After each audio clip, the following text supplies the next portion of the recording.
sebelum saya mulakan pertemuan kami hari ini, berikut saya untuk buat energizer bagi kumpulan saya. Diminta semua rakan berdiri. Ini energizer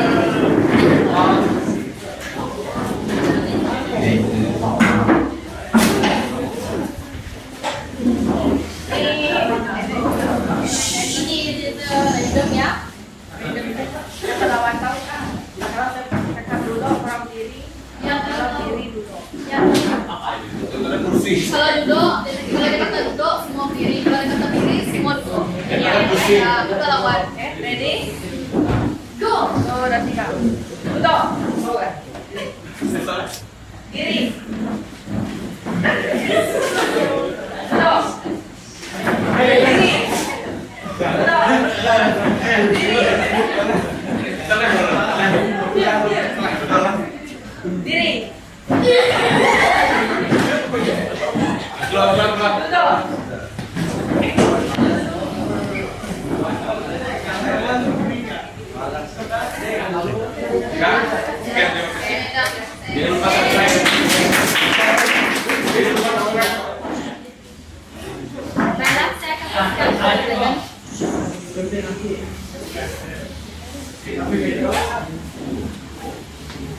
Balas saya akan meneruskan tentang perundangan pada kami pada hari ini. Sebelum itu, sebagai pembuka bicara, saya akan memperkenalkan diri saya. Saya sebagai perusahaan yang pertama, yaitu nama saya Airin. Kumpulan kami pada hari ini akan menerangkan tentang pojok proses utama sebagai tumbuhan, yaitu berkenaan topik tentang fotosintesis. Secara umumnya, proses fotosintesis ini adalah penghasilan proses tumbuhan untuk menghasilkan makanan dan membebaskan oksigen menggunakan cahaya matahari, karbon dioksida dan air. Lebih dikenali sebagai proses fotosintesis ini lebih dari sebagai proses untuk menghasilkan makanan sendiri bagi tumbuhan.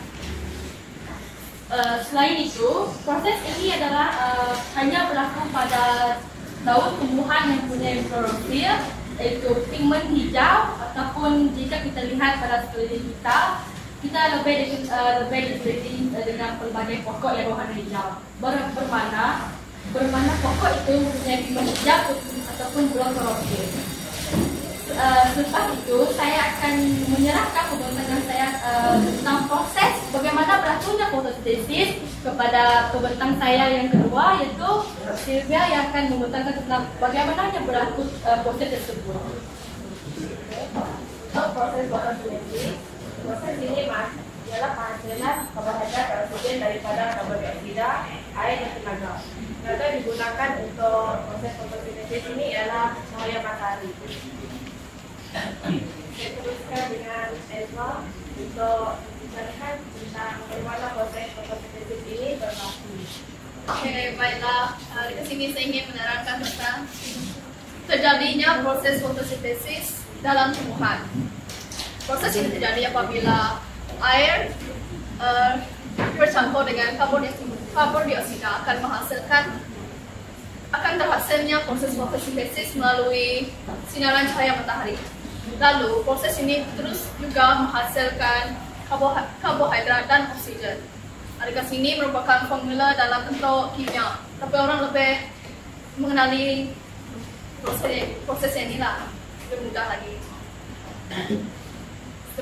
Saya teruskan dengan bala. Akan ketiga saya akan membentangkan tentang struktur kloroplas yang terdapat dalam proses fotosintesis. Struktur kloroplas mempunyai bentuk tiup lempel bermembran. Dia mempunyai 6 struktur di dalam kloroplas, yaitu granuum, membran luar, membran dalam, stroma, kanji, dan lain-lain. Ini adalah contoh struktur yang terdapat di kloroplas. Sebelum itu rekan-rekan, banyak yang tahu apa itu kloroplas. Kloroplas ini adalah lebih dikenal sebagai dia untuk berfungsi sebagai organ tumbuhan yang mengeluarkan cahaya matahari, karbon dioksida dan air menjadi glukosa. Kebanyakan kloroplas di dalam sel mesofil palisat berbanding dengan sel mesofil berspat.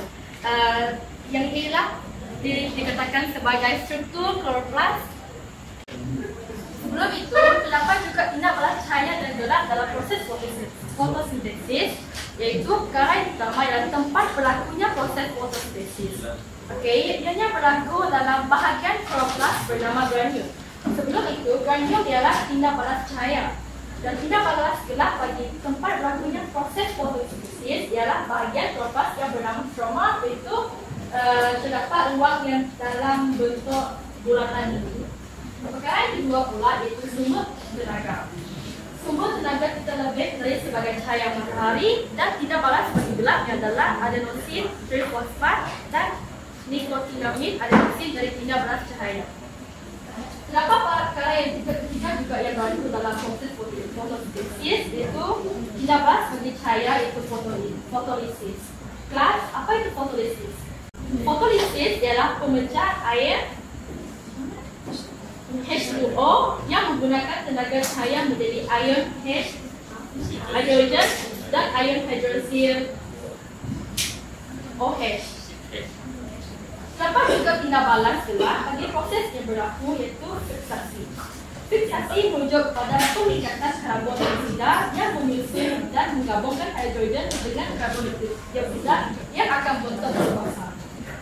Hasil yang terjadi adalah bagi tinda balas cahaya itu O2, ATP dan NADPH, dan tinda balas gelap ialah karbohidrat sederhana. Sebelum itu, terdapat juga perkara yang kamu tidak faham dalam ini yang kita sebut tadi. ATP yang membawa maksud ATP ini adalah membawa maksud sejenis molekul bertenaga tinggi dan dapat menyimpan tenaga yang diperlukan oleh tubuhan untuk melakukan semua proses dan aktiviti metabolisme. Senang dikatakan, ATP ini membawa maksud tentang sejenis molekul dalam kimia yang bertenaga tinggi yang mampu menyimpan dalam semua proses dan akan bentuk satu metabolisme dalam proses fotosintesis. Ya,